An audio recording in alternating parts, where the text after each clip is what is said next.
ሰላም ጤና ይስጥልኝ ክቡራትና ክቡራን፣ የዛሬው ሳምንታዊ የኛ ጉዳይ ፕሮግራማችን ተጀምሯል። በዚህ ሳምንት ፕሮግራማችን በተለይ የመደመር መንግስት ፍልስፍናዎችና ግቦች ላይ ትኩረት አድርገን እንወያያለን።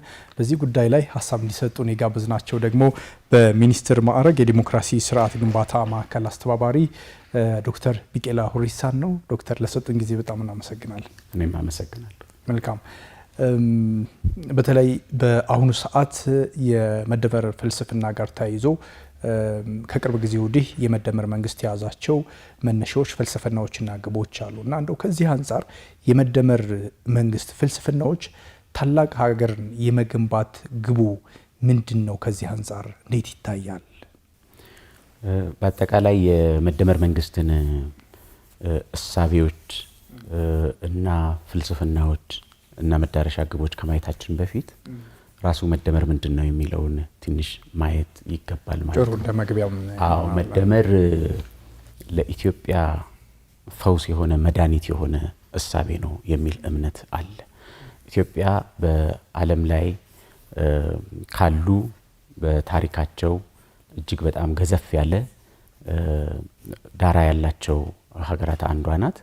ኢትዮጵያ በሀገረ መንግስት ግንባታ ታሪክም ሆነ ካላት የነጻነት ተጋድሎ ታሪክ አንጻር በጣም ረጅም እና ትልቅ ቦታ ያላት ሀገር ብትሆንም ፖለቲካዊ፣ ኢኮኖሚያዊና ማህበራዊ ስብራቶች ውስጥ የቆየች ሀገር ናት። ሀገረ መንግስት ግንባታዋም በሚገባ ያልተጠናቀቀበት ሁኔታ ነው ያለው። ስለዚህ ይሄን ስናይ መደመር ሲመጣ ኢትዮጵያውያን ከሚነጣጥሉን ጉዳዮች ይልቅ ከሚያለያዩን ጉዳዮች ይልቅ ወደሚያሰባስቡን፣ አንድ ወደሚያደርጉን፣ ወደሚያስተሳስሩን እና በጋራ ወደሚያቆሙን ጉዳዮች ትኩረት እናድርግና ያሉብንን ችግሮች ለመፍታት በሚያስችል ሁኔታ እንሰባሰብ የሚል እሳቤ ነው መደመር። ከዚህ አንጻር መለያየትን፣ መነጣጠልን የሚሰብክ እሳቤ ሳይሆን መሰባሰብን፣ በጋራ መቆምን፣ በትስስር በወንድማማችነት በእህትማማችነት አንድ ሆኖ ጠንካራ ሆኖ መገኘትን የሚሰብክ እሳቤ ነው። ለዚህ ነው ለኢትዮጵያ መድኃኒት የሆነ እሳቤ ነው ብዬ የማነሳው ማለት ነው። ኢትዮጵያውያን ሁሉ የተሳሰሩ ናቸው፣ ወንድማማቾች ናቸው፣ እህትማማቾች ናቸው። በጋራ ስንቆም ጠንካራ እንሆናለን፣ ስንለያይ ደግሞ አቅም እናጣለን፣ እንዳከማለን፣ እንበታተናለን። ስለዚህ ሰብሰብ እንበል የሚል እሳቤ ነው። ይሄ እሳቤ ከኢትዮጵያ ሀገረ መንግስት ግንባታ ታሪክ አንጻርም ስናየው በመደመር እሳቤ ትናንትናን፣ ዛሬን እና ነገን አስተሳስረን ደምረን ማየት አለብን የሚል ነው። ወደ ማንም ጣት አይጠቁምም መደመር። ትናንትም የኛ ነው፣ ዛሬም የኛ ነው፣ ነገም የኛ ነው። ስለዚህ የትናንትን ዕዳ መክፈል ካለብን እኛ የዛሬዎቹ ትውልዶች መክፈል አለብን። ለነገው ትውልድ ጥሪት ማኖር ካለብን እኛ የዛሬዎቹ ትውልድ ጥሪት ማኖር አለብን። ኃላፊነት መውሰድ ያለብን የዛሬዎቹ ትውልዶች እኛ ነን የሚል እሳቤ ያለው ነው መደመር። ከዚህ አንጻር የያዛቸው ግቦች፣ የያዛቸው ራዕዮች አሉ ማለት ነው። ከመንግስት ምስረታውም ሆነ ከምናደርገው ጉዞ አንጻር ይህንን በተለያዩ መንገዶች ማየት ይቻላል። ለምሳሌ በፖለቲካው እይታ ስናየው መደመር ጠንካራ ኢትዮጵያዊ ሀገረ መንግስት መገንባት የምንችለው አንድ ከሆነ ነው የሚል እሳቤ ነው ያለው። ከተሰባሰብን ነው፣ አንድነታችንን ካጠናከርን ነው። በግራ በቀኝ እየጎተቱን ያሉ ከአንድነት ይልቅ መለያየትን ከሚሰብኩ ማንነትን አጡዘው ዜጎች ኢትዮጵያዊነታቸውን ሳይሆን ሰፈራቸውን፣ ትውልዳቸውን፣ ሃይማኖታቸውን፣ ብሔራቸውን፣ ቋንቋቸውን ብቻ እያጦዙ በዛ ውስጥ ተዘፍቆ የሚቀሩበትን እሳቤ እናስቀርና ኢትዮጵያዊ ማንነትን በጋራ ለመገንባት የሚያስችሉ ስራዎች ላይ ትኩረት አድርገን እንስራ የሚለው ይሄ ፖለቲካዊ መፍትሄ ኢትዮጵያን ከመበታተን ታድጓታል የሚል እምነት አለኝ። ኢትዮጵያውያን ባለፉት 30 ዓመታት የሚከፋፍሉ፣ የሚነጣጥሉ፣ ሮሮን የሚሰብኩ፣ ቂምና ቁርሾን የሚሰብኩ፣ ህዝቦችን እንደ ህዝብ የሚፈርጁ እሳቤዎች ኢትዮጵያዊነትን ፈተና ውስጥ አስገብቶ ነበር ብዬ ነው ማምነው። ስለዚህ ፖለቲካዊ ራዕያችን ኢትዮጵያውያን አንድ ሆነው ተሳስረው ዘመድ ሆነው ተጋምደው እዚህ ደርሰዋል። እቺን ኢትዮጵያ ማስቀጠል የምንችለው የሚከፋፍሉና የሚነጣጥሉን እሳቤዎች በሚገባ በመቅረፍና የጋራ ኢትዮጵያዊ ማንነትን ለመገንባት የሚያስችል ስራ ስለሰራን ነው ምን ሰራ ከሆነ ብቻ ነው የሚል እሳቤ ነው ያለው። ይሄ ራዕይ ባለፉት 7 ዓመታት በጣም ትልቅ ውጤት አምጥቷል ብዬ ነው ማምነው። ኢትዮጵያውያን አሁን የኢትዮጵያዊነት ስሜት በጣም ተጎድቶ አሽቆልቁሎ ከነበረበት ቦታ ከፍ እያለ መጥቷል ማለት ነው። ኢትዮጵያዊ ስሜት የኢትዮጵያዊነት ስሜቶች እየተሻሻሉ ከፍ እያሉ መጥቷል። ይሄን አሁንም ይሄ ያለቀ ጉዳይ አይደለም። የሀገረ መንግስት ግንባታ ስርዓታችን ያለቀ ጉዳይ አይደለም። የጋራ ትርክትና የጋራ ማንነት ግንባታ ያለቀ ጉዳይ አይደለም። እንደ ራዕይ በሚቀጥሉት ዓመታት የምንሰራቸው የሀገረ መንግስት ግንባታ ስራዎች በብዛነት ውስጥ የደመቀ ግን ኢትዮጵያዊ የጋራ ማንነትን መገንባት ላይ ትኩረት ማድረግ አለብን የሚል ራዕይ የያዘ ነው ማለት ነው። ይሄ ከፖለቲካው አንግል የምንሰራበት ነው ማለት ነው። የነገይቱ ኢትዮጵያ የሁሉም ኢትዮጵያውያን የጋራ ቤት በጋራ የኔ ነው የምንላት ላባችንን ጠብ አድርገን የምንገነባት ከትሩፋቶቿን በጋራ የምንጠቀምባት ኢትዮጵያን እንገነባለን። ይሄ ደግሞ በህብረ ብሔራዊ አንድነትና በህብረ ብሔራዊ ወንድማማችነት ውስጥ እየጎለበተ የሚመጣ ነው የሚል እሳቤ ነው ፖለቲካዊ ራዕዩ። ኢኮኖሚያዊ ራዕዩ ኢትዮጵያ ከመሬት በላይም ከመሬት በታችም በርካታ ጸጋዎችና እምቅ አቅሞች ያሏት ሀገር ስለሆነች እንዴት ደሃ ሆነን ኢትዮጵያ ይሄን ሁሉ ሀብት የትኛውም የዓለም ሀገር በዚህ ደረጃ የሌለውን ሀብት ይዘን ስናበቃ እንዴት ስንዴ ለማኞች ሆነን እንዴት በእርዳታ እህል የሚኖር ሀገር ሆነ? ለዚህ የዳረገን ምንድነው? ለምንድነው ከድህነት መውጣት ያቃተን የሚለውን ጥያቄ የሚመልስ ነው የመደመር መንግስት። ከዚህ አንፃር ከኢኮኖሚው አንፃር እኛ መደመር ከቻልን መሰባሰብ ከቻልን ኢትዮጵያ ያሏት ጸጋ ከድህነት መውጣት ብቻ ሳይሆን የአፍሪካ ግዙፍ ኢኮኖሚ መሆን የሚያስችል እምቅ አቅም ስላለን ኢኮኖሚያዊ ራዕያችን የአፍሪካ የኢኮኖሚ ልማት ተምሳሌት የብልጽግና ተምሳሌት መሆን ነው። የዓለም የብልጽግና አርአያ ሆኖ መታየት ነው። ይህንን ራዕይ ለማሳካት ደግሞ የመደመር መንገድን መከተል አለብን። የመደመር ሞዴልን መከተል አለብን። ይህ የመደመር ሞዴል ሀብቶቻችንን መደመር፣ እንደ ሰውኛ መደመር፣ ያሉንን አቅሞች በሙሉ ማቀናጀት፣ የመንግስት የህዝብና የግሉ ሴክተር አንድ ላይ መምጣት፣ በጋራ መቆም፣ ሀብትን፣ አቅምን፣ ዕውቀትን፣ ገንዘብን ሁሉ መደመር እና እምቅ አቅሞቻችንን ለመጠቀም በሚያስችል ሁኔታ በጋራ ቆመን መስራት አለብን የሚል ነው። ይሄ ባለፉት 7 ዓመታት የኢትዮጵያ ኢኮኖሚ ከአፍሪካ ውስጥ በጣም በፍጥነት እያደጉ የመጡ እንዲሆን አድርጎታል። ከችግር እየወጣ ያለ ኢኮኖሚ ነው። በሁለት እግሩ መቆም እየቻለ ያለ ኢኮኖሚ ነው። ከሳራ በታች ካሉ 5 ሀገራት ውስጥ ያለ ግዙፍ ኢኮኖሚ ነው። በሚቀጥሉት 5 ዓመታት የአፍሪካ ግዙፉ ኢኮኖሚ ሆኖ እንዲወጣ የሚያስችል ስራ እየተሰራ ያለው በመደመር መንግስት እሳቤ ነው ማለት ነው። በተለይ በአገር አቅም ከመመስረት አኳያ እየተሰራ ያለው ስራ አንዱ ወሳኝ ነጥብ ይመስለኛልና ከውጭ ጠባቂነት ይልቅ አገር የራሱን አቅም እንዲጠቀም ወደ ማድረግ እየተሄደበት ያለው ርቀትም አብሮ ማየት ቢቻል ትክክል ነው። እሱን ነው ያልኩት። የመደመር እሳቤ ራሱ እሳቤው ሀገር በቀል እሳቤ ነው። ከውጭ የተቀዳና እዚህ የተገለበጠ እሳቤ አይደለም። ሀገር በቀል እሳቤ ስለሆነ ኢትዮጵያ ችግሮቿን መፍታት የምትችለውና ብልጽግናዋን ማረጋገጥ የምትችለው በሀገር በቀል እሳቤዎች፣ በሀገር በቀል ዕውቀት፣ በሀገር በቀል አቅም ነው የሚል እሳቤ ነው ያለው። ይህን ለማሳካት ነው እየተሰራ ያለው። ለምሳሌ ባለፉት 7 ዓመታት የሰራናቸውን ግዙፍ ስራዎች በምታይበት ጊዜ አብዛኛው በኢትዮጵያውያን ሀሳብ፣ በኢትዮጵያውያን ገንዘብ፣ በኢትዮጵያውያን ላብ ነው እየተሰራ ያለው። ይሄ ትልቅ ማሳያ ነው። የህዳሴ ግድብን ማየት ይቻላል። የህዳሴ ግድብ ኢትዮጵያውያን በሀገር በቀል እሳቤ፣ በሀገር በቀል ሀብት፣ በሀገር በቀል ዕውቀት ይህን የሚያክል ግዙፍ የአፍሪካ ግዙፍ ግድብ ማሳካት እንደሚችሉ ያሳየንበት ነው ማለት ነው። ሌሎችንም ማየት ይቻላል።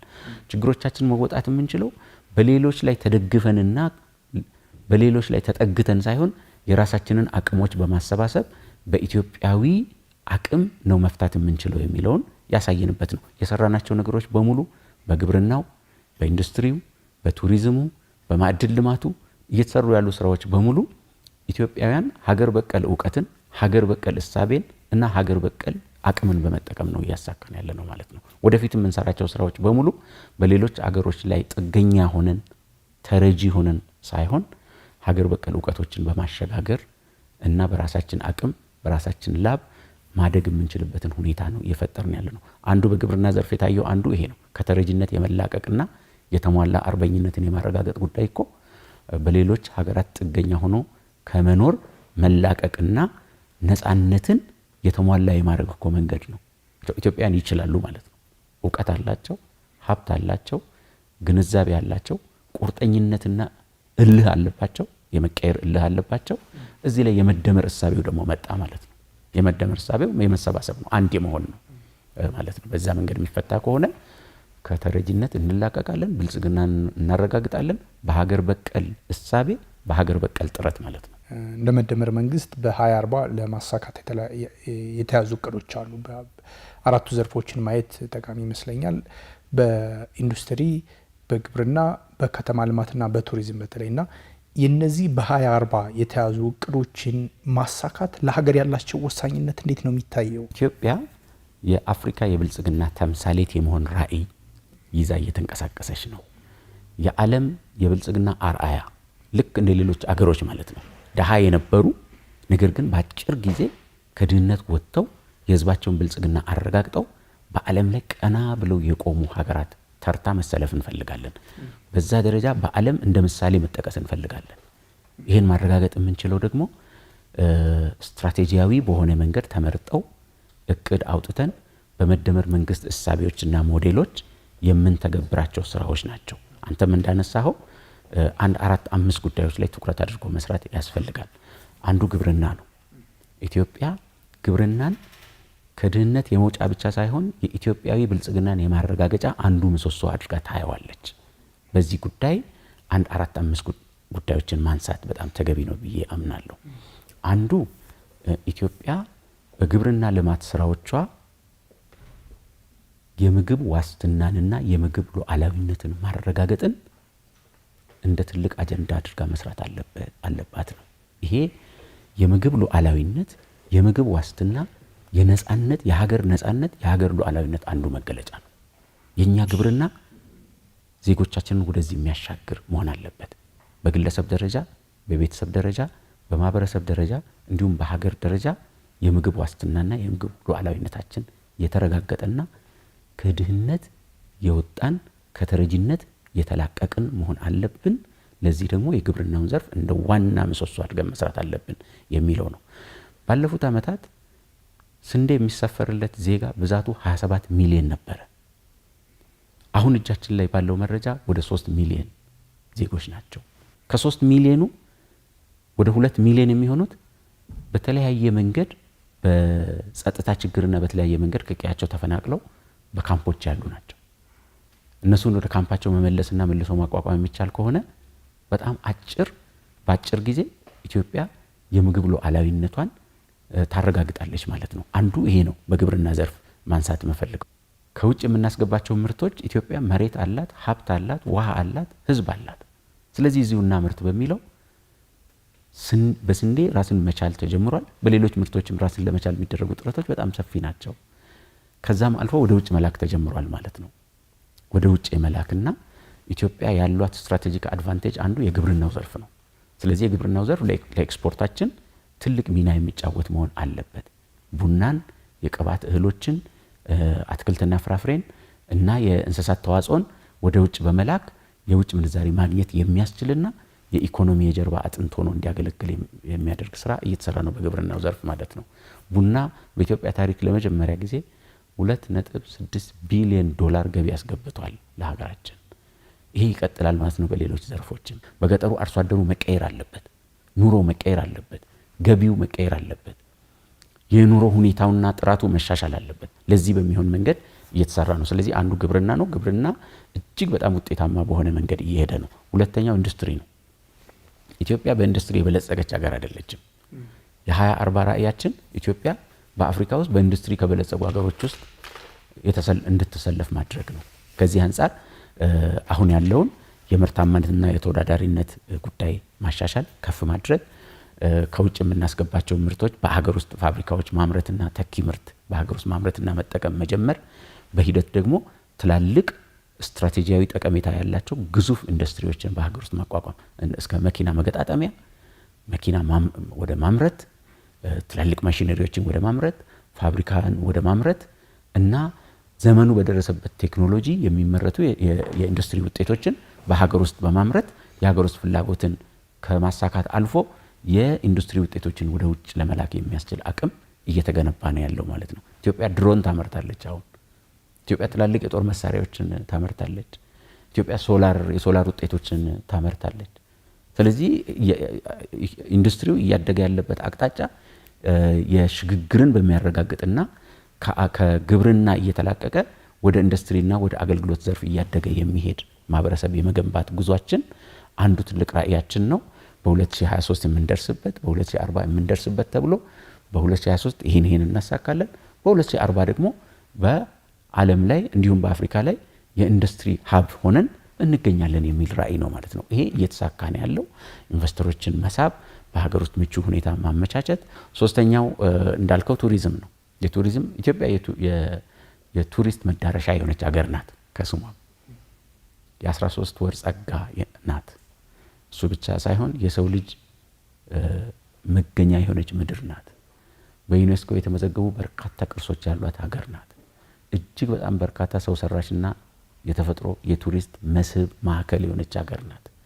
ይሄን የቱሪስት አቅሞቻችንን የመግለጥ አቧራቸውን የማራገፍ የማልማት በሚገባ በዓለም አደባባይ የማስተዋወቅ እና የኢኮኖሚ ምሰሶ አድርጎ የመጠቀም ስራዎች ባለፉት ዓመታት እየተሰሩ ነው። ኢትዮጵያ በዓለም ላይ ታዋቂ የቱሪስት መዳረሻ እንድትሆን ራዕይ ሰንቀን ነው እየሰራን ያለ ነው ማለት ነው። እንደ ፋሲል፣ እንደ ሶፎሞር፣ እንደ አባጅፋር አይነቶቹ ተጠግነው ለአገልግሎት እየበቁ ነው። ስለዚህ ወደፊት ቱሪዝም የማህበራዊ መስተጋብር ብቻ ሳይሆን የኢኮኖሚ ምንጭ፣ የስራ እድል ምንጭ፣ የውጭ ምንዛሪ ማግኛ ምንጭ ሆኖ የሚመጣበት እድል እየተፈጠረ ነው ማለት ነው። አራተኛው አንተም እንዳነሳው ከተሞች ናቸው።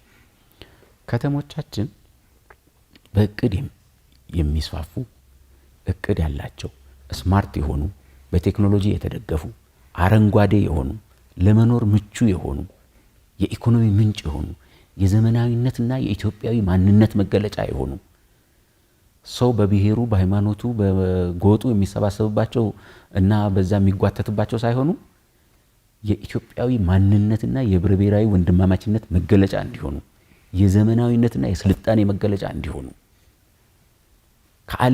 በዓለም ላይ ያለ ህዝብ ሁሉ የሚሰባሰብባቸውና በጋራ ሰርቶ በጋራ የሚለወጥባቸው እንዲሆኑ የኢትዮጵያዊ ማንነትና የጋራ ማንነት መገንቢያ ቦታዎች እንዲሆኑ አረንጓዴ፣ ምቹ እና የዘመናዊ ፖለቲካ፣ የዘመናዊ ኢኮኖሚ፣ የዘመናዊ አኗኗር ዘይቤ እንዲሆኑ የሚያስችል ስራ እየተሰራ ነው። የኮሪደር ልማቱን ማየት ትችላለህ።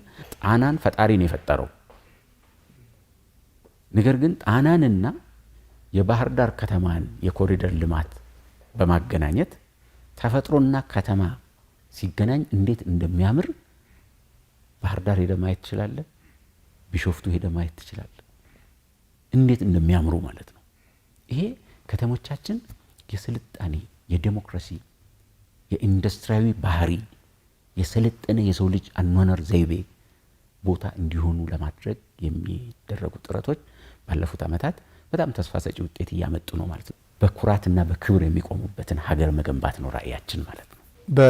አሁን የመደመር መንግስት የያዛቸው እሳቤዎች፣ ሀሳቦች በጠቅላላ በሀሳብ ደረጃ ወይም በንግግር ደረጃ የቆሙ አይደሉም፣ በተግባር የሚገለጹ ናቸው የሚሉ ሀሳቦች በተለይም በተለያዩ መድረኮችም የምንሰማቸው ናቸው። ምን ማለት ነው? እንዲሁ በሚዲያ የምናወራቸው ወይም በወረቀት ጽፈን የምናስቀምጣቸው ወይም ለአደባባይ ንግግሮች ማሳመሪያ የምንጠቀማቸው አይደሉም። መሬት ላይ በተጨባጭ በውጤት እየተገለጹ ያሉ ነገሮች ናቸው። ለምሳሌ በፖለቲካው መስክ፣ በሀገረ መንግስት ግንባታው መስክ እየመጣው ያለውን ለውጥ ብታዩ፣ እኔ እንዳጋጣሚ ኢትዮጵያን ለመዞር የተለያዩ ክልሎች ላይ ተልእኮ ወስጄ ለመገኘት እድል ያገኘው ሰው ነኝና ባለፉት 7 ዓመታት በሀገራችን ውስጥ ወደ ግራ ወደ ቀኝ የሚስብ በማንነት የተወጠረው እሳቤ ቀስ በቀስ እየረገበ ኢትዮጵያ ምኔ ናት የሚሉ ዜጎች ሁሉ አሁን ለካ ዜጎች ተሰብስበው ኢትዮጵያዊነትን ማሰብ ሲጀምሩ ኢትዮጵያዊነት ራሱ ስሜት ኮርኳሪ የጋራ ማንነት ሆኖ ከፍ ይላል የሚለውን በተግባር ያየሁበት ነው ማለት ነው። ስለዚህ በተግባር በተጨባጭ መሬት ላይ ኢትዮጵያዊነት ተረስቶ ተንቆ ከነበረበት ቀና ማለት ጀምሯል። በእርግጠኝነት ይህንን መናገር እችላለሁ። ዜጎች አሁን ወንድማማችነትን፣ አብሮነትን፣ ትስስርን በጋራ የጋራ ማንነትን ከፍ ወደ ማድረግ እየሄዱ ነው። አመራር ጋር ራሱ ችግር ነበረ ማለት ነው ከዓመታት በፊት። አሁን እኛ አንዳንድ ቦታ ስልጠና ስናዘጋጅ ሰዎች በመቀራረባቸው ምክንያት ያ መቀራረብ ወደ ፍቅር አድጎ ተጫጭተው ወደ ትዳር የደረሱ ሰዎች ሁሉ እየገጠሙን ነው ማለት ነው። ይሄ በጣም ደስ የሚል ነገር ነው። ከሰሜን የመጣው ከምዕራብ ወደ ምዕራብ ሄዶ ሰው ሲያገኝ ሲጋመድ በጋብቻ በወንድማማችነት በጓደኝነት ሲተሳሰር ይህን ማየት ተጨባጭ ውጤት ነው የሚል እምነት አለኝ። ከኢኮኖሚው አንጻርም ኢኮኖሚያችን የዛሬ 7 ዓመት ለውጡ ሲመጣ አካባቢ የነበረበት ሁኔታ እጅግ በጣም አሳሳቢ ነበር። የመንግስት ሰራተኛ ደሞዝ መክፈል የማይቻልበት ነበር። ከድህነት እና ከተረጂነት እየተላቀቀ ራስን ወደ መቻል እያደገ ያለ ኢኮኖሚ ነው። በስንዴና በሌሎች ምርቶች ራሱን ለመቻል ጥረት እያደረገ ያለ ኢኮኖሚ ነው። በግብርና በኢንዱስትሪ በቱሪዝም ምሳሌ ሆኖ እየወጣ ያለ ኢኮኖሚ ነው። በሀገር ውስጥ እየተሰሩ ባሉ ስራዎች በዓለም አደባባይ ላይ እውቅና ማግኘት እየቻለ ያለ ኢኮኖሚ ነው። ከዚህ አንጻር ከሳህራ በታች በጣም ግዙፍ ኢኮኖሚ ነው። ከምስራቅ አፍሪካ ደግሞ አንደኛ የሆነ ኢኮኖሚ ነው ማለት ነው በእድገቱ። ይህን ማሳካት ተችሏል።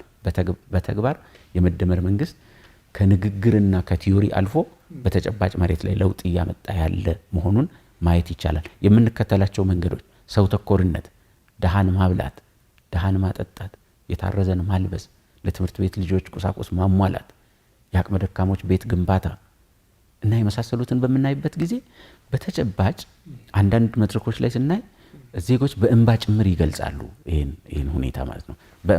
ህይወቴ ተለወጠ፣ በተግባር ህይወቴ ተሻሻለ፣ ኑሮ የተሻሻለ የሚሉ ዜጎች እየተፈጠሩ። ከዲፕሎማሲው አንጻር ኢትዮጵያ ተፈላጊ፣ አብሮ መስራት ያዋጣል፣ ኢትዮጵያን እንቅረባት፣ ከኢትዮጵያ ጋር በጋራ በኢኮኖሚ በንግድ በዲፕሎማሲ በህዝብ ለህዝብ ተሳስረን በጋራ ቆመን ሀገርን ገንባ የሚሉ ትላልቅ ሀገራት እየተፈጠሩ ነው። ኢትዮጵያ ተጋባዥ ናት። በብዙ መድረኮች አይታችሁ እንደሆነ ተጋብዛ ተፈልጋ ነው የምትሄደው። ምክንያቱም ኢትዮጵያ ጋር መስራት ያዋጣል የሚለውን ዓለም አምኖበታል። አሁን ኢትዮጵያን ማቅረብና የኢትዮጵያን ልምድ መካፈል ያስፈልጋል። ኢትዮጵያ አስተዋጽኦ እንድታደርግና እኛም በልማቱ አስተዋጽኦ እንድናደርግ በጋራ መስራት አለብን የሚል የዲፕሎማሲ አቅጣጫ እየመጣ ነው ያለው። በዓለም ላይ የምናቀርባቸውን አጀንዳዎችም ዓለም እስቲ ኢትዮጵያን እናድምጣት የሚል አቋም እየያዘ ነው ያለው። እንደው ብሔራዊ ጥቅምን ማየት ወሳኝ ይመስለኛል።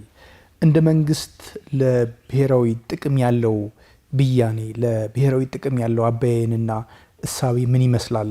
ብሔራዊ ጥቅምንስ ለማስከበር መንግስት የሚሄድበት አቅጣጫ እንዴት ነው የሚታየው? የመደመር መንግስት የብሔራዊ ጥቅም ጉዳይን በሁለንተናዊ መልክ ነው የሚያየው። በአንድ መንገድ ብቻ አይደለም የሚያየው። ለኛ ብሔራዊ ጥቅም በምስራቅ አፍሪካ በጂኦ ስትራቴጂያዊ ሁኔታ በጣም ወሳኝ በሆነ ቦታ የምንገኝ ሀገር እንደመሆናችን፣ በተፈጥሮ ሀብትና በሰው ሰራሽ ሀብቶች የበለጸግን ሀገር እንደመሆናችን፣ በዓለም የፖለቲካ ስርዓት ውስጥ የምንገኝና በአፍሪካ እጅግ በጣም ወሳኝ በሆነ ቦታ የምንገኝ ሀገር እንደመሆናችን በዓለም የፖለቲካ አሰላለፍ የፖለቲካል ኢኮኖሚ አስተላለፍ ውስጥ እኛ እንደ ኢትዮጵያዊ ብልጽግናችንን ለማረጋገጥ የሚገባንን ነገር የማንንም ፈቃድ ሳንጠይቅ መርህን፣ እውነትን እና ዓለም አቀፍ አሰራሮችን በተከተለ መንገድ ለኢትዮጵያ የሚጠቅሙ ጉዳዮችን አቅርበን ማሳካት አለብን፣ ይህን እውን ማድረግ አለብን የሚል መንገድ ነው። ይሄ ብዙ ፈርጆች አሉት። አንዱ ፈርጅ ኢትዮጵያ ከተለያዩ አካላት የሚቃጣባትን የደህንነት እና የሰላም ስጋት ለመመከት በሚያስችላት ሁኔታ ብሔራዊ ጥቅሟን ማስከበር አለባት የሚል ነው። ሰላምና ደህንነት የመጀመሪያው ብሔራዊ ጥቅማችን ጉዳይ ነው። ስለዚህ እኛ የብሔራዊ ጥቅም ጉዳይ ነው ብለን ስናይ ከሰላምና ከደህንነታችን አንጻር ከተለያዩ አካላት ከሚቃጣብን ጥቃትና ወረራ ነፃ መሆን፣ ሉዓላዊ የመሆን ዜጎቻችንን ከስጋቶች ነፃ አድርጎ አዎንታዊ ሰላም አስፍኖ የመኖር ጉዳይን እንደ ቁልፍ ጉዳይ ስለምናይ የምንጠይቃቸው ነገሮች በሙሉ እና ብሔራዊ ጥቅማችን አጀንዳ ናቸው ብለን የምናነሳቸውን በሙሉ ከሰላምና ደህንነታችን አንጻር እናያለን። ሁለተኛው ኢኮኖሚያዊ ብልጽግናችን ነው። የኢትዮጵያውያን ኢኮኖሚያዊ ብልጽግና የብሔራዊ ጥቅም የናሽናል ኢንትረስት ጉዳይ ነው። እኛ በድህነት ውስጥ መኖር አንችልም። ዜጎቻችን በድህነት በጉስቁልና መኖር አይችሉም። ዜጎቻችንን ከድህነት ከጉስቁልና ማስወጣት የብሔራዊ ጥቅም አጀንዳ ነው። ለዚህ ነው ይሄን ለማሳካትና ዜጎቻችንን ከድህነትና ከጉስቁልና አውጥተን ብልጽግናን ለማረጋገጥ በምናደርገው ሂደት ውስጥ የምንከተለው መንገድ በሙሉ የብሔራዊ ጥቅምን የማስከበር መንገድ ስለሆነ ለመስራት፣ ለመለወጥ፣ ከተረጂነት ለመላቀቅ የቤተሰብ ብልጽግናን፣ የማህበረሰብ ብልጽግናን፣ የሀገር ብልጽግናን ለማረጋገጥ የተፈጥሮ ሀብቶቻችንን በሚገባ ተጠቅመን ዜጎቻችንን ለመለወጥ በኢኮኖሚ የበለጸገ ሀገር ለመሆን የምናደርገውን ጥረት የሚያሰናክል ማንኛውም አካል በብሔራዊ ጥቅማችን የመጣ አካል ነው ብለን እናስባለን። ለዚህ ነው እኛ የህዳሴ ግድብን ስንገድብ ከድህነት ለመውጣት ነው፣ ሰርቶ ለመለወጥ ነው፣ የዜጎቻችን ድህነትና ጉስቁልና ለመቅረፍ ነው፣ እንደ ኢትዮጵያዊ ብልጽግናችንን ለማረጋገጥ ነው። በዚህ የመጣብን አካል በሙሉ በብሔራዊ ጥቅማችን የመጣ አካል ስለሆነ ነው የምንፋለመው፣ ቦልድሊ የምንናገረው። የባህር በር የማግኘት ጉዳይ ከድህነት የመውጣት ጉዳይ ነው። የሰላምና ደህንነት ጉዳይ ነው። እንደ ሀገር ተከብሮ የመኖር ጉዳይ ነው። እንደ ሀገር ሰላምና ሉዓላዊነትና ነፃነትን አረጋግጦ ለመጪው ትውልድ የማስተላለፍ ጉዳይ ነው። ለዚህ ነው ይሄን ጉዳይ የኢትዮጵያውያን ሁሉ አጀንዳ አድርገን የምንሰራው። ስለዚህ ሁለተኛው ኢኮኖሚ ነው ማለት ነው። ሶስተኛው የፖለቲካ ነፃነትና ሉዓላዊነት እንዲረጋገጥልን እንፈልጋለን። እኛ ኢትዮጵያውያን ነን። የራሳችን ሀሳቦች፣ የራሳችን እሳቤዎች፣ የራሳችን ፍልስፍናዎች፣ የራሳችን ሀገር በቀል እውቀቶች ያሉን ሀገር ነን። ስለዚህ በተለያዩ መንገዶች ፖለቲካዊ ነፃነታችንን የሚጋፋ የፖሊሲ ነፃነታችንን የሚጋፋ እንደ ኢትዮጵያዊ አስበን እንደ ኢትዮጵያዊ አቅደን እንደ ኢትዮጵያዊ ፈጽመን የመለወጥ ነፃነታችንን የሚጋፋ ኃይል በሙሉ በብሔራዊ ነፃነታችን የመጣ ኃይል ስለሆነ የፖሊሲ ነፃነትን እናውጃለን፣ የፖለቲካ ነፃነትን እናውጃለን። የፖለቲካ ሉዓላዊነታችንን የብሔራዊ አጀንዳ ጉዳይ የብሔራዊ ጥቅም አጀንዳ ጉዳይ አድርገን እናያለን። ከዛ አንጻር ነው ባለፉት 7 ዓመታት አይታችሁ እንደሆነ ከውጭ ጥምዘዛ ነፃ የሆነ ፖሊሲ ነው የምናወጣው። ከተለያዩ አካላት ጫና የጸዳና እንደ ኢትዮጵያዊ በመደመር እሳቤ ቁጭ ብለን ተነጋግረን የምናወጣቸውን ፖሊሲዎች ነው የምናስፈጽመው። በየትኛውም ኃይል ተጠምዝዘን ፖሊሲ እናወጣ፣ በየትኛውም ኃይል ተጠምዝዘን የፖለቲካ አቅጣጫ አንሰጥም። እኛ ኢትዮጵያውያን ነን። በቂ ሀሳብ አለን፣ በቂ እውቀት አለን፣ በቂ ፍልስፍና አለን። ለዛ የሚሆን አቅጣጫ ነው የምንከተለው። ስለዚህ ፖለቲካዊ ነፃነታችንን የማረጋገጥ የባህልና የቋንቋ ነፃነታችንን የማረጋገጥ እንደ ኢትዮጵያዊ ተከብሮ የመኖር ከሌሎች ኃይሎች ጥምዘዛ የመላቀቅ እና ሉዓላዊነታችንን በተሟላ መልኩ የማረጋገጥ ስራ ነው የምንሰራው። ይሄን ለማረጋገጥ የምንከተለው መንገድ አንተም እንዳነሳው የምንከተለው መንገድ ሰላማዊ፣ ዲፕሎማሲያዊ እና ዓለም አቀፍ ህጎችንና ዓለም አቀፍ መርሆችን የተከተለ መንገድ ነው የምንከተለው። ይሄ ቁልጭ አድርገን በፕሮግራማችንና በፖሊሲ ዶክመንቶቻችን ውስጥ ያስቀመጥነው ጉዳይ ነው። ሰላማዊ ባልሆነ መንገድ፣ በተንኮልና በሴራ መንገድ፣ በጉልበት መንገድ ማሳካት የምንፈልገው ምንም አይነት መንገድ የለም።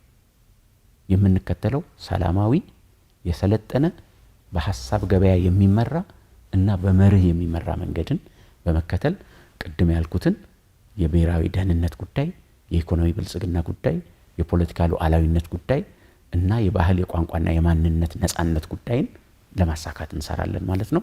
ሀገር የሚቆመው ውስጡ ሰላም ከሆነ ነው። ሀገር የሚዘልቀው ውስጡ ሰላም ስለሆነ። ለዚህ ነው በኢትዮጵያ ውስጥ የሚታዩ ሰላምንና የዜጎች መረጋጋትን ሊያደፈርሱ የሚችሉ እንቅስቃሴዎች በሙሉ እኛ የምናየው በብሔራዊ ጥቅም ላይ የመጣ ብሔራዊ አደጋ አድርገን ነው የምናየው። ይህ ኃይል የኢትዮጵያን ሰላምና መረጋጋት ሊያውክና ሊበጠብጥ የሚችለው ኃይል በብሔራዊ ጥቅማችን የመጣ ጉዳይ ነው ብለን የምንበይነውና በብሔራዊ ጥቅም እይታ የምንፋለመውም በዚህ አይን ነው ማለት ነው። ምክንያቱም በኢትዮጵያ ውስጥ ባለፉት ዓመታት እዚህም እዛም የሚታዩ የሰላም እጦቶች፣ የሰላም መደፍረሶች የሀገራችን ፖለቲካ መረጋጋት ይጎዳሉ። የሀገራችን የኢኮኖሚ መረጋጋትና ሰርተን ተለውጠን የኢኮኖሚ ብልጽግናችንን የማረጋገጥ ትልማችንንና ራዕያችንን ይጎዳሉ። የዜጎቻችንን ሰላምና ነጻነት ይጎዳሉ። በዓለም ላይ ያለንን የተሟላ ስዕልና ገጽታም ይጎዳሉ። ስለዚህ ኢትዮጵያን እንዳለ የሚጎዱ ጉዳዮች ስለሆኑ የኢትዮጵያን ሰላም የሚያደፈርስ ማንኛውም ኃይል ከውጭ የተደራጀ ይሁን ከውስጥ የተቃጣ ሁሉም ለኛ አንድ ነው፣ በብሔራዊ ጥቅማችን የመጣ ጉዳይ ነው። በዚህ ምክንያት ነው በኢትዮጵያ ውስጥ የጦር መሳሪያ አንስቶ ሰላማዊ ባልሆነ መንገድ መንቀሳቀስ በብሔራዊ ጥቅም የመጣ አጀንዳ ነው። እንግዲህ ትንሽ የባህር በር ጉዳይን ማየት ወሳኝ ይመስለኛል። አስታውሳለሁ የዛሬ 5 ዓመት ገደማ የኢፌዴሪ ፕሬዝዳንት የቀድሞዋ ሳህለወርቅ ዘውዴ የሁለቱ ምክር ቤቶች መክፈቻ ላይ የመንግስታቸውን አቅጣጫ ሲያብራሩ ኢትዮጵያ በቀይ ባህር ቀጠና የምትገኝ ሀገር እንደመሆኗ ከዚህ በኋላ በዚህ ወሳኝ ቀጠና የቤት ተመልካቹና ልትቀጥል አትችልም፣ ይሄ መንግስት አቅጣጫ ነው ብለው ንግግር ማድረጋቸውን አስታውሳለሁ። ከሱ በኋላ ደግሞ በተከታታይ በህዝብ ተወካዮች ምክር ቤት በተለይም 6ኛው የህዝብ ተወካዮች ምክር ቤት ላይ ጠቅላይ ሚኒስትር ዶክተር አብይ አህመድ እየቀረቡ የሚያብራሯቸውን ባህር በር የተመለከተው ጉዳዮች እናያለን። የኢኮኖሚና የህዝብን ጥቅም የማስከበር ጉዳዮች ናቸው የባህር በር ጉዳይ የሚሉ ሀሳቦች ማለት ነው። እኒህ ጉዳዮች በእርግጥም የኢኮኖሚ ናቸው ብሎ ማየት ይቻላል ወይ? የኢትዮጵያ የባህር በር ጥያቄዋ ምንድን ነው ለሀገሪቱ? የብሔራዊ ጥቅም ጉዳይ ነው። ብሔራዊ ጥቅም በኢኮኖሚ ብቻ የሚበየን፣ በወደብ ብቻ የሚበየን፣ በመግቢያ መውጫ ብቻ የሚበየን ጉዳይ አይደለም። ብሔራዊ ጥቅም በዛ አይን ነው የምናየው። ኢትዮጵያ የባህር በር ጥያቄን ስታነሳ የብሔራዊ ጥቅም ጥያቄ ነው፣ የብሔራዊ ጥቅም አጀንዳዬ ነው ብላ ስታነሳ ዘርፈ ብዙ እይታ፣ ዘርፈ ብዙ ዓላማ፣ ዘርፈ ብዙ ግብ ያለው ጉዳይ ነው። የባህር በር ለኢትዮጵያ የሰላምና የደህንነት ጉዳይ ነው። የባህር በር ለኢትዮጵያ የኢኮኖሚ ብልጽግናን የማረጋገጥ ጉዳይ ነው። የባህር በር ለኢትዮጵያ የተረጋጋ ሀገራዊ ዴሞክራሲያዊ ስርዓት የመገንባትና ፖለቲካዊ መረጋጋትን የመፍጠሪያ መንገድ ነው። የባህር በር ለኢትዮጵያ የሀገራዊ ክብር መገለጫም ጭምር ነው። ለዚህ ነው ይሄን ማሳካት እጅግ በጣም ወሳኝ ነው የምንለው። ኢትዮጵያ እውነት አላት፣ የታሪክ እውነት አላት፣ የጂኦግራፊ እውነት አላት፣ የተፈጥሮ እውነት አላት፣ የዲሞግራፊ እውነት አላት። ይህን እውነት ዓለም ይገንዘብልን። የብሔራዊ ጥቅም ጉዳይ ነው። እንደ ኢትዮጵያ የመቀጠል ያለ መቀጠልም ጭምር ጉዳይ ነው። ይሄ ጉዳይ በምስራቅ አፍሪካ ያለች ከ130 ሚሊዮን በላይ ህዝብ ያላት ሀገር የባህር በር አታ ለኢኮኖሚያዊ ብልጽግናዋ የሚሆን መውጫ መግቢያ አታ ሰላምና ደህንነቷን የሚያናጋ ስትራቴጂያዊ አደጋ ውስጥ ሆና እንደ ሀገር መቀጠል አትችልም። ይሄ ብሔራዊ አጀንዳችን ነው፣ የብሔራዊ ጥቅም አጀንዳችን ነው። ሌላው በመደመር መንግስት ሂደት ውስጥ አንዱ ያስቀመጠው የምርጫ ጉዳይ ነው። ምርጫን ዲሞክራሲያዊና አሳታፊ አድርጎ መሄድ ማጠናቀቅም የመደመር መንግስት አንዱ ግብ ነው የሚል ነው። ይህን ማድረግ ይቻላል? ይህን ለማድረግስ እንዴት እየሄደ ነው? በአጠቃላይ የኢትዮጵያ ሀገር መንግስት ግንባታ ፈተና ውስጥ የቆየ ጉዳይ ነው። ገና ያልተጠናቀቀ ሀገር መንግስት ግንባታ ነው ያለን። የፖለቲካ ባህላችንም ገና ያልዘመነ እና ስልጡን የሚባል የፖለቲካ ባህል አይደለም ያለን። ለዚህ ነው የተረጋጋ ሀገር መንግስት ግንባታ ከሚቻልባቸው መንገዶች አንዱ የሐሳብ የበላይነት ገዢ ሆኖ በሐሳብ የበላይነት ላይ የቆመ ሀገረ መንግስት እየገነቡ መሄድ ሲቻል ነው። ለዚህ ደግሞ አንዱ ነፃ፣ ፍትሃዊ፣ ገለልተኛ እና ፍጹም ዴሞክራሲያዊ የሆነ ምርጫ ማድረግ ሲቻል ነው። ኢትዮጵያ በዚህ ታምናለች። የመደመር መንግስት ይሄ ጉዳይ እጅግ በጣም ወሳኝ አጀንዳዬ ነው ብሎ ያምናል። የኢትዮጵያ ሀገረ መንግስት እንዲሳካ ከተፈለገ መጪው ትውልድ ጥሩ ሀገር፣ የተረጋጋ ሀገር፣ የሰለጠነ የፖለቲካ ባህል ያለበት ሀገር፣ ከግጭት የጸዳና በሐሳብ የበላይነት ብቻ የሚመራ ሀገር እንዲረከብ የምንፈልግ ከሆነ ነፃ፣ ፍትሃዊ፣ ዴሞክራሲያዊና ተአማኒ የሆነ ምርጫ ማካሄድ እጅግ በጣም ወሳኝ ነው። ለዚህ ደግሞ የመደመር መንግስት ኃላፊነት መውሰድ አለበት። ትልቁን ኃላፊነት ይወስዳል ብለን እናምናለን። ምክንያቱም በመደመር መንግስት ትልቁ ግቤ ነው የሚለው ሀገረ መንግስቱ የተረጋጋ ዴሞክራሲያዊ የሰለጠነ የፖለቲካ ባህል ያለው ሀገረ መንግስት ማድረግ ነው። ይህን ከምናደርግባቸው ጉዳዮች አንዱ በሐሳብ ገበያ የሚመራ የፖለቲካ ስርዓት መፍጠር ነው። የሐሳብ ገበያ ደግሞ ልዕልና የሚያገኘው ምርጫው ፍትሃዊ፣ ዴሞክራሲያዊና ነፃ ከሆነ ነው። ይሄ እንዲሳካ የመደመር መንግስት ኃላፊነት ወስዶ የሚጠበቅበትን ሚና ይጫወታል ማለት ነው። የፖለቲካ ፓርቲዎች በነፃነት ሐሳብ አፍልቀው ተደራጅተው ሐሳባቸውን ለህዝብ አቅርበው ተመርጠው በህዝብ ይሁንታ ወደ ስልጣን የሚመጡበት ስርዓት ለመፍጠር ለፖለቲካ ፓርቲዎች የተመቻቸ ሁኔታ መፈጠር አለበት። ይሄ በሚገባ የተመቻቸ ነው። በሌላ መንገድ ተቋሞቻችን ሪፎርም መደረግ አለባቸው። የዴሞክራሲ ተቋሞቻችን ሪፎርም መደረግ አለባቸው። የምርጫ ቦርድ ሪፎርም ተደርጓል። የአደረጃጀት ሪፎርም፣ የህግ ሪፎርም፣ የአመራር ሪፎርም ተደርጓል። የፖለቲካ ፓርቲዎች የጋራ ምክር ቤት ተቋቁሞ የጋራ ችግሮችን በጋራ የሚፈቱበት ሁኔታ ተፈጥሯል። ስለዚህ እነዚህ የምንሰራቸው የፖለቲካ ምህዳሩን የማስተካከል፣ የህግ ማቀፉን የማስተካከል፣ የፖለቲካ ፓርቲዎች በነፃነት እንዲንቀሳቀሱ የማድረግ፣ ለዲሞክራሲ ስርዓት ግንባታ አስተዋጽኦ ያላቸው እንደ ምርጫ ቦርድ ያሉ፣ እንደ ሰብአዊ መብት ኮሚሽን ያሉ፣ እንደ ሚዲያ ያሉ እና እንደ ፍትህ ተቋማት ያሉ ተቋማት ውስጣቸውን እንዲፈትሹና ለዲሞክራሲ ስርዓት ግንባታ ለነፃ ፍትሃዊና ዲሞክራሲያዊ ምርጫ የሚሆን ቁመና የሚሆን አቋም እና አቅም እንዲኖራቸው የማድረግ ስራ ሲሰራ ቆይቷል። ይህም በቀጣይነት እያሻሻሉ እያሳደጉ መምጣት ያስፈልጋል ማለት ነው። እዚሁ የመደመር መንግስት ግብ ላይ የሲቪል ሰርቪሱን የፐብሊክ ሰርቪስ አገልግሎትን 100% ማሳካት ይቻላል ተብሎ ተቀምጧል።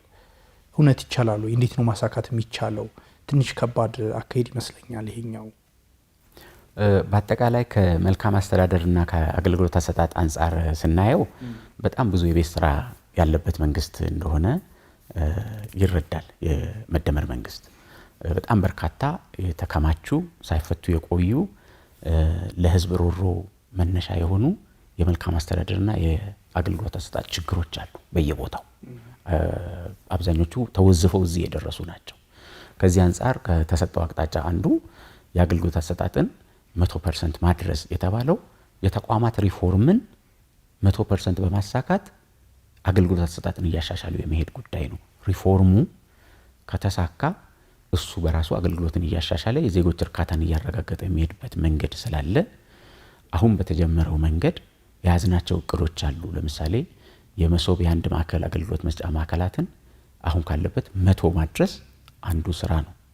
ስለዚህ ይሄ በሚሰራበት ጊዜ ተቋማት ውስጣቸውን የጋራ ግንዛቤ፣ የጋራ ራዕይ፣ የጋራ ቁጭት አገልግሎትን በተመለከተ ማለት ነው የጋራ ቁጭት የሚመጣ ከሆነ አሁን እንደምናየው በየደረጃው ያለው አመራር አሁን ቁጭት ውስጥ ነው ያለው። ለምንድን ነው የዜጎች ሮሮ ምክንያት የሆንኩት? ለምንድን ነው በእኔ ምክንያት ዜጎች የሚንገላቱት? እኔ ቤት አገልግሎት ለማግኘት መጥተው ለምን ዜጎች ይመላለሳሉ? ለምን ገንዘብ ይጠየቃሉ? ለምን ቅሬታ ይሰማቸዋል? የሚለው ቁጭት ተፈጥሯል። ይህን ቁጭት ወደ ሪፎርም ማሳደግ ያስፈልጋል። 100% ተብሎ የተቀመጠው እሱ ነው። ስለዚህ ይህን ቁጭት ወደ ሪፎርም ማሳደግ ያስፈልጋል። የመዋቅር ሪፎርም፣ የተቋም ሪፎርም፣ ምቹ የመስሪያ ቦታን የማመቻቸት፣ በቴክኖሎጂ የተደገፈ የአንድ ማዕከል አገልግሎት መስጠት፣ ዜጎችን በቅን ልቦና ጠጋ ብሎ ማገልገል፣ ለሰው ልጅ የቀረበ ስነ ልቦናና የቀረበ ልብ እንዲኖረን ማድረግ። በዚህ ሁኔታ በየቀኑ የምንሰጣቸውን አገልግሎቶች ከዜጎች እርካታና ይሁንታ አንጻር እየገመገሙ መሄድ ይቻላል የሚል እምነት አለን። ስለዚህ የተሰጠውን አቅጣጫ ተቋማት ወስደው ወደ እቅድ እየቀየሩት ነው ያሉት 100% በተቻለ መጠን ሪፎርሞችን ለማሳካት ማለት ነው። ስለዚህ እነሱ የሚሳኩ ከሆነ ያ ደግሞ በየደረጃው የአገልግሎት ጥራትና ተደራሽነትን እያሳካ የአገልግሎት ጥራቱና ተደራሽነቱ ደግሞ በሂደቱ የዜጎች እርካታን እያረጋገጠ የሚሄድበት ሁኔታ ስለሚፈጠር አቅጣጫው ወደ እቅድ እየተቀየረ እየተፈጸመ የሚሄድበት ሁኔታ ነው ማለት ነው የሚኖረው በዚህ ዓመት። ዶክተር ቢቄላ በጠቅላይ ሚኒስትር ጽህፈት ቤት የዲሞክራሲ ስርዓት ግንባታ ማዕከል አስተባባሪ ሚኒስትር ናቸው። በተለይም ደግሞ የመደመር መንግስት ራዕይ ግቦችና ተግባራዊነት ላይ አስመልክተው ለሰጡን ጊዜ ለነበረን ቆይታም በጣም አመሰግናለሁ። እኔም አመሰግናለሁ። ክቡራትና ክቡራን አድማጮች ተመልካቾቻችን አብራችሁን ስለነበራችሁ ስለተከታተላችሁን አመሰግናለሁ። አንዷለም መናን ፕሮግራሙን አዘጋጅቼ ወደ እናንተ አደረስኩ። ከመላ ስቱዲዮ ባለሙያዎች ጋር በጋራ በመሆን ነበር። ጤና ይስጥልኝ።